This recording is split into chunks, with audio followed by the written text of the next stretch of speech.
वो कौन से ऐसे इश्यूज़ थे जिनकी बिना पर आपने मीडिया को छोड़ा? जो बहुत बड़ी एक वजह थी वो हरासमेंट के इश्यूज़। ये हमारी मीडिया सोसाइटी की डार्कर साइड है, कोई इस पे बात नहीं करता और ना ही करना चाहता है। पूरे जनरल इसी तरह के इन्वायरमेंट है, कोई स्पेसिफिक आपके एक लोगों के इस तरह के एक्सपीरियंसेस रहे हो? बाकी फील्ड्स में भी है, ढका छुपा रहता है, लेकिन यहाँ पर बहुत ओपनली है। शिकायत कर सकते हैं, वहाँ पे शिकायत सेल होगा, HR होगा। इस तरह का कोई इशू ही इस लेवल पे हो, अगर एग्जेक्टिव लेवल पे हो, तो फिर आप किसे जाके करेंगे? अगर ये चीज़ें किसी खातून के वालिदैन सुन लें, ठीक है, तो वो तो अपनी बेटी को मीडिया में नहीं आने देंगे। वालिदैन जो है उनको सब कुछ पता होता है। हमारे वालिदैन हैं, वो उन्होंने दुनिया देखी हुई है, उन्हें बहुत अच्छे तरीके से पता है बाहर किस तरह का माहौल है, किस तरह का नहीं है। तलबा जो मीडिया में आना चाहते हैं, अपना करियर बनाना चाहते हैं, आप उनको क्या सलाह देंगे? आप सिर्फ न्यूज़ एंकरिंग, न्यूज़ रिपोर्टिंग सिर्फ इसी चीज़ की तरफ ना देखें। आप अपना जो माइंड है उसको खोलें, अपना विजन ब्रॉड करें। बहुत सारी फील्ड्स हैं मीडिया में।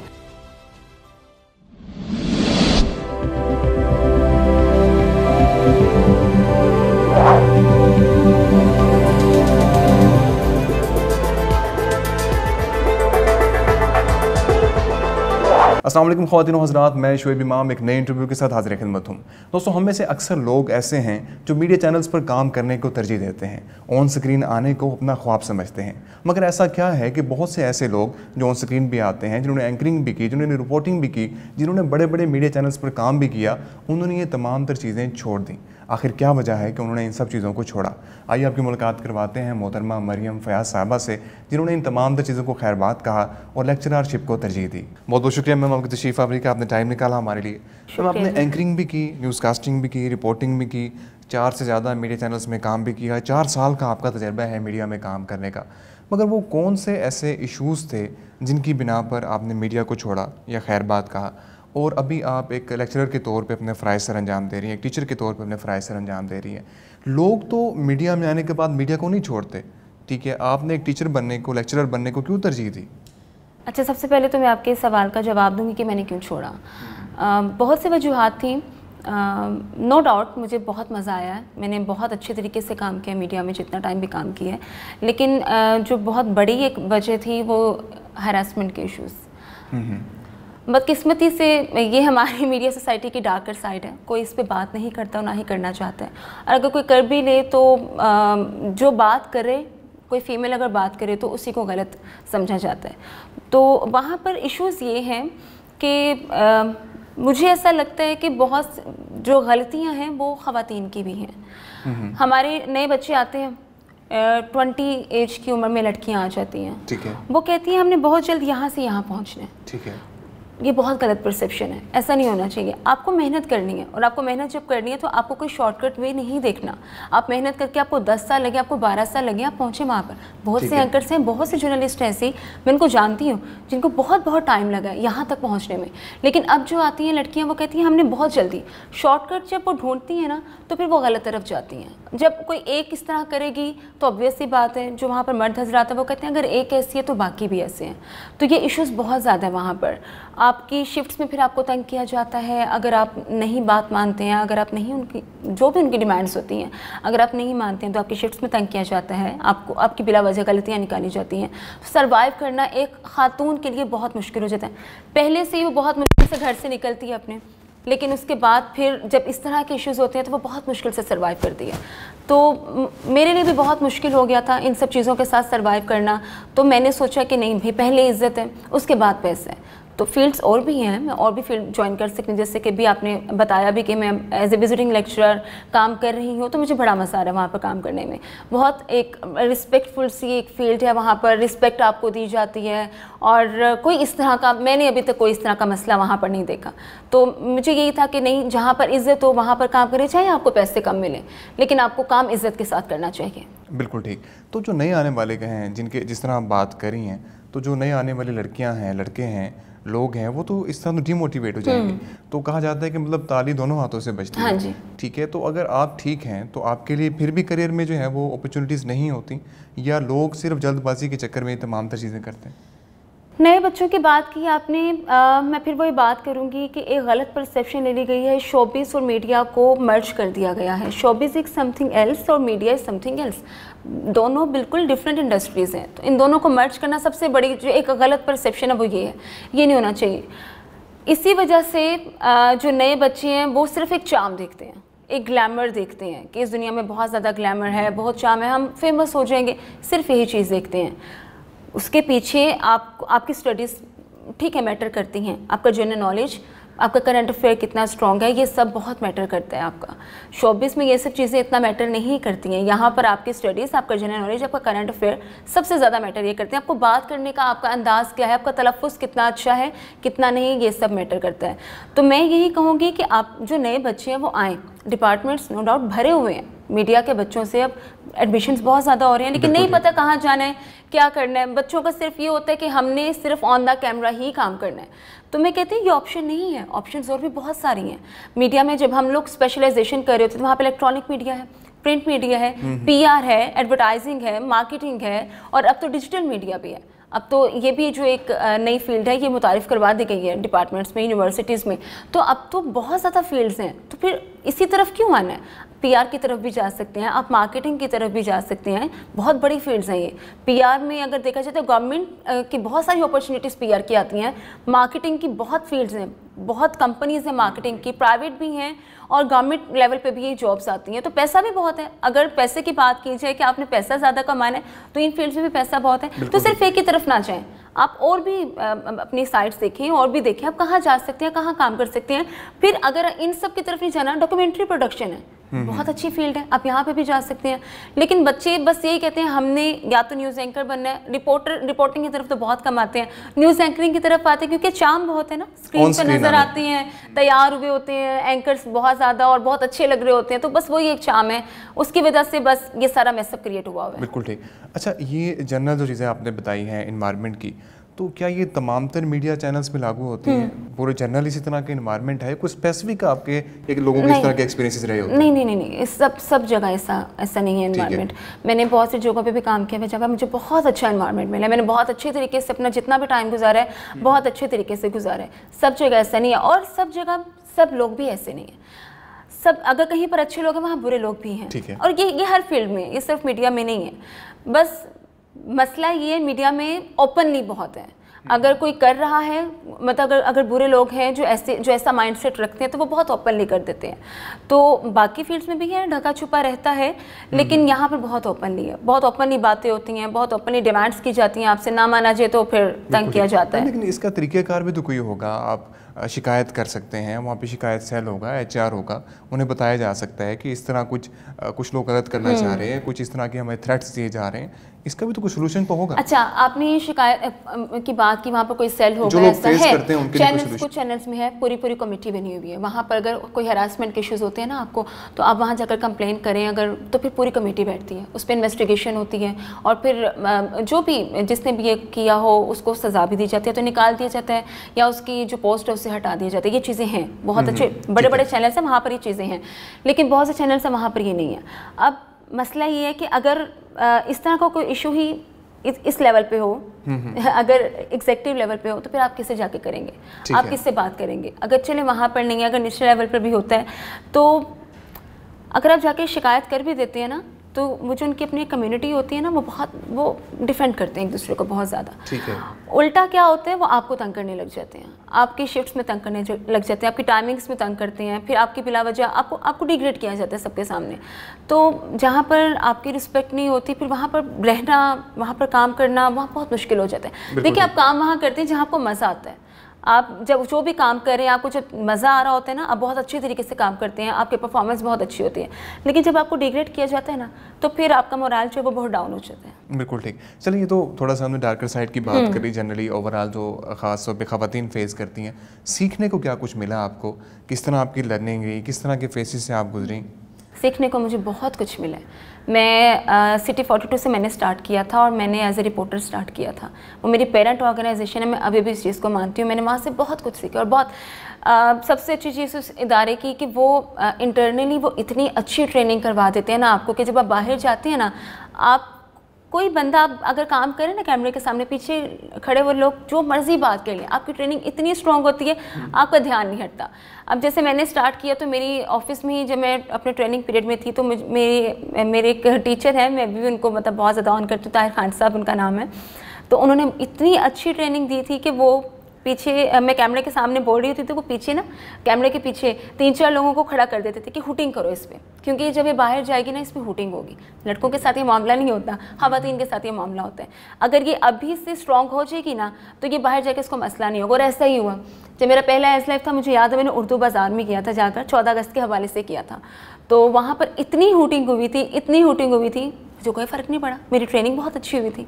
और बाहर जो सीखने की बात है कि मेरा कॉन्फिडेंस लेवल बहुत बिल्डअप हुआ। ठीक है। कैमरे के सामने मुझे किस तरह बात करनी है, शाइनेस ख़त्म हुई, लोगों से किस तरह बात की जाती है, डिफरेंट तरह के लोगों को, डिफरेंट मेंटालिटी के लोगों को किस तरह हैंडल किया जाता है, मुझ में मैंने ये सब कुछ बहुत सीखे, बहुत अच्छे तरीके से। अब मुझे पता है मैंने लोगों से किस तरह बात करनी है, किस तरह नहीं करनी।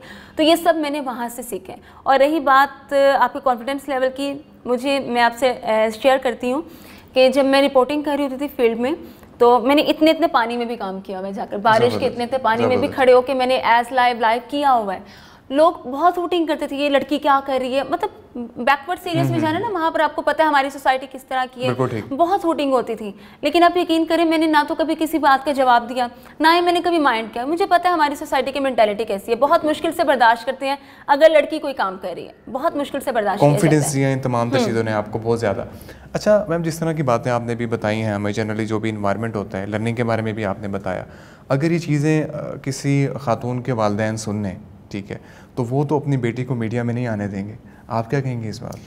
हाँ, वालिदैन जो है उनको सब कुछ पता होता है। हमारे वालिदैन हैं, वो उन्होंने दुनिया देखी हुई है, उन्हें बहुत अच्छे तरीके से पता है बाहर किस तरह का माहौल है, किस तरह का नहीं है। अगर मैं अपनी बात करूँ तो जब मैंने यूनिवर्सिटी के ड्यूरिंग यूनिवर्सिटी लास्ट सेमेस्टर अपने मास्टर्स के मुझे ऑफर हुई थी इंटर्नशिप की सिटी 42 से, तो मैंने कहा अपने फादर से कहा कि मैंने ज्वाइन करना है। तो पहले तो वो नहीं माने, क्योंकि आपको पता है हमारे वालिदैन डरते हैं बच्चियों को बाहर भेजने से, जिस तरह का माहौल है ये सबके सामने है। तो उनको यही था कि तुम रात तक घर, मतलब देर से घर आओगी, कैसा माहौल है कैसा नहीं है, रात तक बाहर रहोगी, तो वो बर्दाश्त नहीं होगा। लेकिन मुझे बहुत शौक था, मैंने काम करना है, मैंने घर नहीं बैठना सबकी तरह, बस मैं पढ़ रही हूँ तो मुझे काम भी करना है, मुझे अपनी एजुकेशन यूज़ भी करनी है। तो थोड़ा सा नाराज़ भी हुए थे वो कि ये ज़िद कर रही है, मेरी बात नहीं मान रही। लेकिन मैं बस उस वक्त मुझे बहुत धुन सवार थी मेरे सर पे, तो मैंने कहा नहीं, मुझे करना ही करना है। मैंने किया और थोड़ा खफा रहे थे वो, लेकिन जब उन्होंने मुझे ऑनर देखा तो वो बहुत खुश हुए थे, फिर वो राज़ी हो गए थे। तो यही मसला है, इन सारी जो चीज़ें हैं ना, ये जो होती हैं हमारी सोसाइटी में, ख़वातीन को जीने नहीं दिया जाता जब वो बाहर काम करने के लिए निकलती हैं, और इसी वजह से उनका मोराल बहुत ज़्यादा डाउन भी होता है। तो वालिदैन इस वजह से डरते हैं, वो बाहर नहीं भेजते हैं। और जो काम करना चाहती हैं, जिनमें स्किल होती है, वो जो ख़वातीन चाहती हैं कि हम कुछ करें, हम अपने वालिदैन का नाम रोशन करें, अपने मुल्क का नाम रोशन करें, वो इस वजह से फिर रह जाती हैं पीछे। अगर वो काम करना भी शुरू कर दें तो फिर इन इश्यूज़ की वजह से वो वापस घर बैठ जाती हैं। बिल्कुल ठीक है, बड़े मसाइल हैं। बिल्कुल ठीक। अच्छा, आप अब लेक्चरशिप भी है आपके पास, आप काम भी कर रही हैं और ट्रेनिंग्स भी दे रही हैं, ख़ास तौर पे टीचर्स को आप ट्रेनिंग दे रही हैं। क्या आप समझती हैं कि अगर ख़वातीन टीचर्स की हम बात करें तो उनको प्रेजेंटेशन में अगर हम देखें, उनका कंपैरिजन करें मेल टीचर्स के साथ, तो उनमें कहीं ना कहीं वो कॉन्फिडेंस नहीं होता, वो भी इसी चीज़ का शिकार हैं कि वो उनमें वो एतमाद नहीं आता कि वो कम्पीट कर सकें। शायद माशरा थोड़ा सा इस तरह से है कि उनको वो कॉन्फिडेंस नहीं देता। आपने क्या चीज़ फाइंड आउट की जब आप ट्रेनिंग दे रही होती हैं उनको प्रेजेंटेशन की और पर्सनैलिटी की, कि क्या चीज़ है जिसमें वो लैग करते हैं ज़्यादा? अच्छा, मैं 100% एग्री नहीं हूँ इस बात से कि ख़वातीन पूरे एतमाद नहीं होती। मेरी भी टीचर्स हैं। कंपैरिजन अगर हम करें तो निस्बतन, मैं ओवरऑल नहीं कह रहा, निस्बतन कहीं थोड़ा। मेरे टीचर्स हैं, मैंने जिनसे यूनिवर्सिटी में, मैं अभी भी उनसे इन टच हूँ, बहुत अच्छी मेरी उनके साथ सलाम दुआ है, और अभी भी कोई मसला हो तो मैं उनसे फ़ौरन बात करती हूँ, पूछ लेती हूँ, टेक्स्ट करती हूँ, कॉल करती हूँ। तो कॉन्फिडेंस उनमें बहुत ज़्यादा, और मैंने उनसे सीखा भी बहुत कुछ, अपने टीचर्स जो मेरी फ़ीमेल टीचर्स हैं। जिस तरह से आपने बात की है कि कहीं हद तक लैग करती हैं, वो किसी हद तक लैग करती हैं, तो अगर मैं यूनिवर्सिटी लेवल की बात करूँ तो वहाँ मैंने ये चीज़ नहीं देखी है। जहाँ मैं लेक्चर देती हूँ वहाँ पर स्कूल लेवल की टीचर्स हैं, एडमिनिस्ट्रेशन में होती हैं या छोटे बच्चों को पढ़ाती हैं, तो वहाँ पर हाँ मैंने ये चीज़ देखी है। जो लैग करती है वो कॉन्फिडेंस उनमें एक तो कम है, दूसरा ये कि मुझे ऐसा लगता है कि हमारी सोसाइटी ख़वातीन पे बहुत ज़्यादा बर्डन डालती है। हमारे ठीक है मेल पे भी बर्डन होता है, लेकिन अल्लाह ताला ने मर्द को खातून से ज़्यादा ताकतवर भी बनाया है। ख़वातीन को ऐसे सिनफ़े नाजुक नहीं कहा जाता।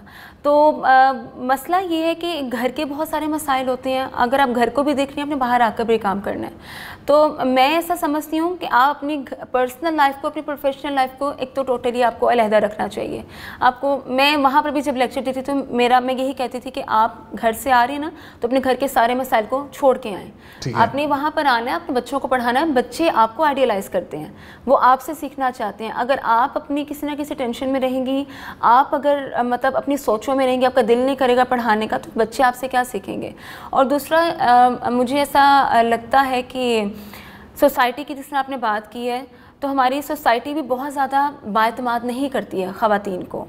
मुझे ऐसा लगता है हमारे माँ बाप को, अगर हस्बैंड भी है ना, तो उनको सपोर्ट करने की बहुत ज़्यादा ज़रूरत है ख़वातीन को, कि वो बातमाद होकर बाहर जाएं। उन्हें इस तरह का अगर मसाइल होते भी हैं तो वो बहुत फ्रैंकली आके, बहुत इजीली आके अपने घर शेयर कर सकें, और बजाय घर वाले ये कि नहीं तुम घर ही बैठो, तुम्हारी गलती होगी, ये चीज़ ना करें। ख़वातीन की गलती नहीं होती है।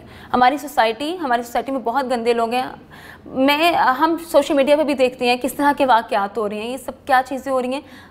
ख़वातीन की गलती नहीं होती, छोटी सी बच्ची, उसकी गलती नहीं होती है। छोटी बच्ची का क्या कसूर है? अगर कपड़ों पे बात की जाती है ख़वातीन के, तो ये गलत बात है। आप अगर कोई अबाए में भी खातून बाहर जाती है तो उसको भी उसी तरह देखा जाता है। तो इसी वजह से जो कॉन्फिडेंस की बहुत ज़्यादा कमी हो जाती है ख़वातीन में। तो ये चीज़ नहीं होनी चाहिए। हमारी सोसाइटी को मजमूई तौर पर समझने की ज़रूरत है। खातून अकेली नहीं कर सकती इसमें। बिल्कुल ठीक। अच्छा, आमतौर पर ये शिकायत होती है और ये देखा भी जाता है कि टीचर, ओवरऑल मैं टीचर की बात कर रहा हूँ, कि वो बच्चे के साथ कनेक्ट नहीं हो पाते। सिलेबस तो वो पढ़ा देते हैं, कवर भी करवा देते हैं, लेकिन वो कनेक्टिविटी जो है, वो बॉन्ड नहीं है, वो क्रिएट नहीं होता। उसकी क्या वजह है?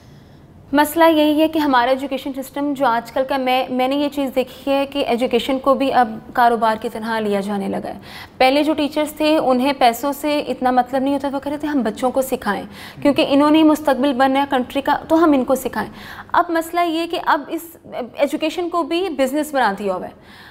स्कूल्स नए खुल रहे हैं तो बिज़नेस की तरह उसको डील किया जाता है। फ़ीसें पहले ली जाती हैं, बच्चों पर बाद में तवज्जो दी जाती है। बड़े बड़े स्कूल्स हैं, वहाँ पर पढ़ाई पर तवज्जो नहीं दी जाती है।